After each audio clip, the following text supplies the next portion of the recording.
লিও হাগুমতো করে আজ journey by বাসের জন্য রেডি হলো, কিন্তু আমার হয়ে গেল জার্নি বাই বাস। প্রথমে যেটা হলো যে কাউন্টারের লোক ডাবল টিকিট বিক্রি করেছে, সুতরাং যারা ভুক্তভোগী তারা অনেক ঝামেলা করছিল, তারা বাস চলতে দিচ্ছিল না। ওইখানে অনেকটা সময় আমাদের চলে গেছে, শুধু শুধু বসেছিলাম। লিও বসেছিল, সবার কাণ্ড কারখানা দেখছিল কে কী করছে, আর চুপচাপ বসেছিল। এরপর আমি ওর ব্যাগটা একটু খুলে দিলাম, কারণ গরম ছিল আর ওর গরম লাগতে পারে, এই কারণে যাতে একটু স্বস্তি পায় এই কারণে ব্যাগের চেনটা খুলে দিলাম। তখন সে আমার সাথে একটু সংযোগ স্থাপন করার চেষ্টা করছিল। সে বাসা থেকে মুতু করে আসলেও সে এইখানে মুতু করে দিয়েছিল। ভাগ্যিস লোকটা দেখে নাই, দেখলে কি অবস্থা হতো কে জানে। যাই হোক, এরপরে সে হচ্ছে একটু ডাকাডাকি শুরু করছিল। সায়দাবাদের অনেক আগে প্রচণ্ড রকমের জ্যাম ছিল, কল্পনার বাইরে। আমি কখনো এরকম জ্যাম দেখি নাই। লিও এপাশ ওপাশ করছিল, অনেক বেশি গরম ছিল, বাস চলছিল না, সব কিছু মিলিয়ে আসলে খুব বাজে একটা অবস্থা। যাই হোক, অনেক সময় পরে অবশেষে সায়দাবাদ বাস টার্মিনাল দেখা গেল এবং সত্যি সত্যি একটু স্বস্তির নিঃশ্বাস ফেললাম।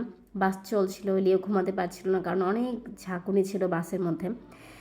যাই হোক, বাস চললে অনেক বেশি শান্তি লাগে, সেই শান্তিটা লাগছিল। এবং অনেক দীর্ঘ সময় পরে অনেক বেশি জ্যাম ঠেলে ঠুলে অবশেষে পদ্মা সেতুর দেখা পেলাম, পদ্মা দেখলাম। এবং আসলেই তখন একটু স্বস্তির নিঃশ্বাস ফেললাম, কিন্তু দুর্ভোগের তখন অনেক বাকি। বাস এত বেশি জোরে চলছিল যে বাসের যারা ছিলাম সবাই আসলে গালাগালি করছিল ড্রাইভারকে, কারণ অনেক বাজেভাবে চালাচ্ছিল। লিও একটু ঘুমাতে পারছিল না, কারণ বাসের ঝাঁকুনি, সে এপাশ ওপাশ করছিল। এরপরে হচ্ছে সে অনেক বেশি হাঁপাচ্ছিল, যেহেতু রেস্টলেস ছিল, সব কিছু মিলে এসে একটু হাঁপাচ্ছিল। তো বাসে দেখা গেল আরেক সুন্দরীকে।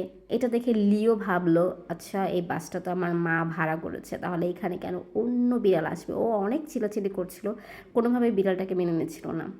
মাওয়ার বাসও এই পাশে চলে আসছে, কারণ এখন অনেক বেশি ভাড়া, সুতরাং ভাড়া আদায় করতে হবে। দীর্ঘ 8.5 ঘন্টা পরে আমরা অবশেষে বাড়ি যাওয়ার জন্য রিকশায় উঠলাম। এতগুলিও চুপচাপ থাকলেও এরপরে সে একেবারে পাগল হয়ে গেল ব্যাগ থেকে নামার জন্য। তো এই যে আমাদের এলাকার রাস্তা, অনেক বেশি শান্তি লাগছিল, কারণ হচ্ছে চলে আসছে। আমাদের এলাকাটা অনেক বেশি সুন্দর। এটা হচ্ছে আমার বাপের একেবারে নিজস্ব রাস্তা। বাঁশ দিয়ে শুরু হলো, বাঁশ দিয়েই শেষ। আমাদের বাড়িতে ঢোকার প্রথমে হচ্ছে একটা বাঁশ ঝাড়।